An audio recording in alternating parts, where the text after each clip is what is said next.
Okay, 45 minutes is about past, my time is about to go off, and there she is.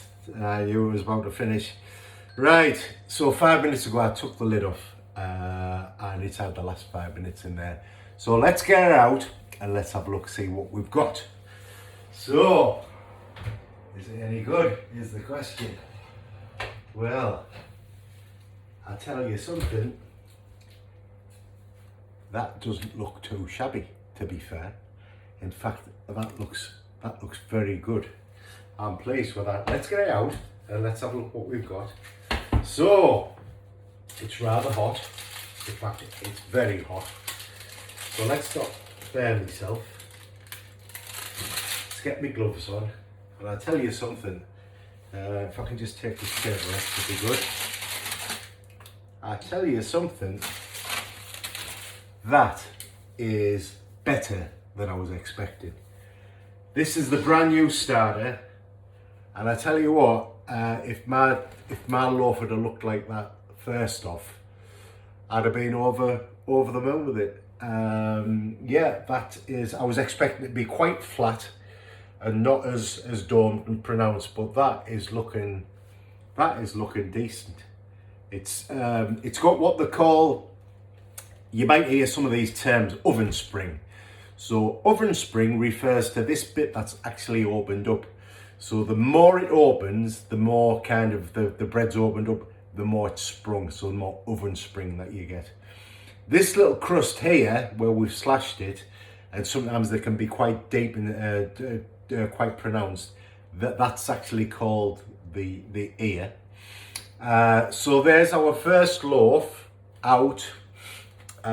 Done, looking rather good considering that this starter is only 2 weeks old. I'm chuffed to bits with that, to be fair.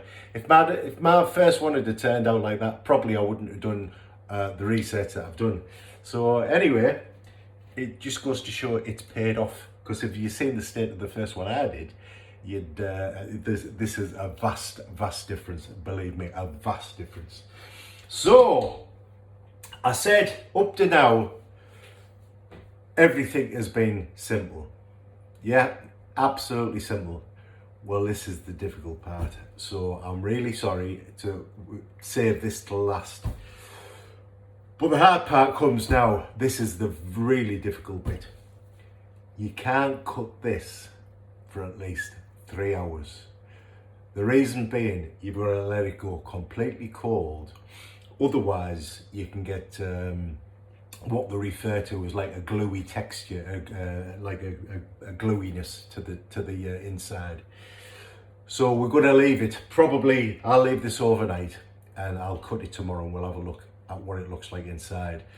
And it's almost like, honestly, you know, the look at the crumb. The crumb refers to the bread inside, the inside structure. That's the crumb.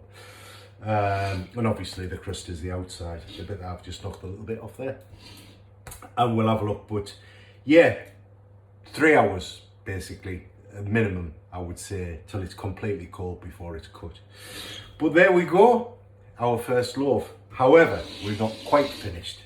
So in the scheme of things, I'm just going to cool this pan down, because now is loaf number 2. So I'm just going to give that a little, I want it wet anyway, so it's just got, the reason I've cooled it down is because I don't want the water to actually steam off.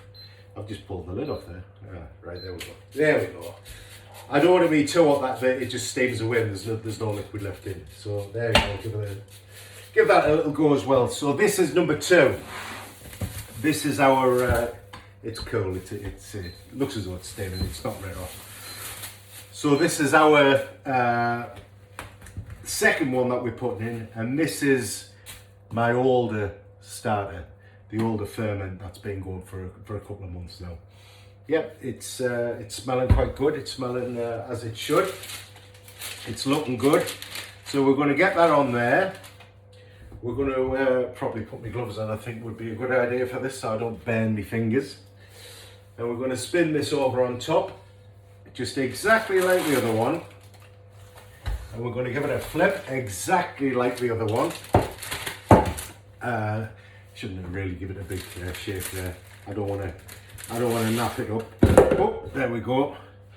Would be helpful if it actually was a big enough pan. I mean, the loaf fits in, not a problem. It's just with the width of the basket. If the top of the basket wasn't as wide, it wouldn't be too bad. And that looks pretty much the same. The handle's a bit odd, so I can't hold it too long. So exactly the same, we're going to score this one. And right the way across, the same again. I wish I could do it fast like the pros do, but you know, that'll come in time, I'm sure it will. Just make sure it's as deep as that one. That's looking good. So exactly the same with this one. That's going to go in 45 minutes. After 40 minutes, I will take the lid off. We'll compare the two. But to be absolutely fair with you, I'm over the moon with that. Honestly, I genuinely was not expecting that to look. When I say, I best remind you while I'm talking about that. I genuinely was not expecting that to look anywhere near as good as that. To be fair, I really was not. And the talk about the flatness of it, or the dome, which kind of is the shape, so it's nice and rounded and tall. Sometimes you get, when it's overproofed or underproofed, it a bit like pancake shaped, but that's what they call the shoulders. This bit here, the bits on the side, the shoulders are quite tall, and it's a good shape. So yeah, we can look into the more kind of in-depth of the structure at a different point, and how we can read certain things. But look, we just wanted to make a loaf. That's all we wanted to do, and we've achieved that. Absolutely. So 100%, we can tick that box to say that has been a success. 100%. This is going in now, and that's going to get exactly the same treatment. Then I'll come back to you. We'll have a final comparison between the two, but I can just you know, tick that one and say that this has been a success. Really happy with this.